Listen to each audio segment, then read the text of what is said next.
দেখেন, যখনই শান্তির বার্তা একটু ধ্বনিত হয় সাথে সাথে তেলের দাম কমে যায়।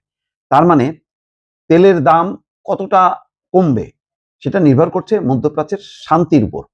মধ্যপ্রাচ্যে যদি শান্তি বজায় থাকে, স্থিতিশীলতা থাকে, তাহলে কিন্তু জ্বালানি তেলের কমে যায় এবং জ্বালানি তেলের কারণে সারা বিশ্বের অর্থনীতি সচল থাকে, সবল থাকে। এই সহজ বিষয়টা মানে যে কোনো সাধারণ মানুষ এটা বুঝবে। কিন্তু দুঃখের বিষয় হচ্ছে এই যে আমেরিকার মতন দেশ, ডোনাল্ড ট্রাম্প এটা বুঝলো না।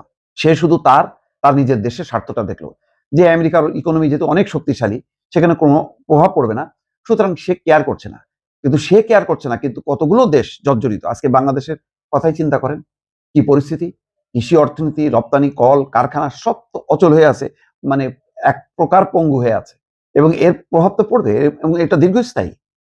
এটা কালকে যদি তেল সরবরাহ ঠিক হয়ে গেল আর সাথে সাথে উৎপাদন শুরু হবে, মানে রপ্তানি বাড়বে, সচল হবে, তা না।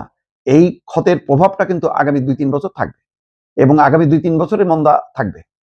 তাহলে একটা কঠিন সংকটের মধ্যে কিন্তু আমরা পড়ে গেলাম। এবং এই সংকটটা তৈরি করলো কে? তৈরি করলো, এর পুরো দায় হচ্ছে আমেরিকার। আমেরিকার শাসকরা এই সংকটটা তৈরি করছে।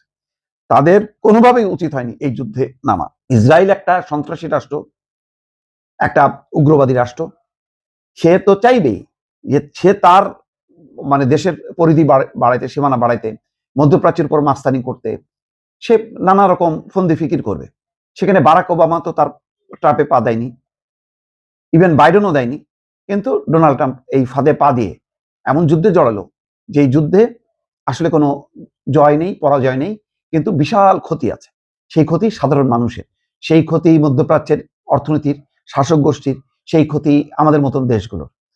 এখন দেখেন, আজকে ওই যে আবার শান্তি চুক্তি হবে এটা বলার সাথে সাথে নেমে গেছে 1% বেশি কমে নেমে গেছে, ব্যারেল প্রতি $98.05 নেমে আসছে। অন্যদিকে যুক্তরাষ্ট্রের তেলের দামও কমে ব্যারেল প্রতি $94 এসছে, যেটা বেড়ে গেছিল $110, $12, $6, $7, $8 এভাবে বাড়ছিল। সেটা এখন $100 নিচে নেমে আসছে। এখন এই যদি সত্যি সত্যি একটা শান্তি চুক্তি হয়, যদি একটা সম্মানজনক চুক্তি হয়, তাহলে কিন্তু থেমে যাবে।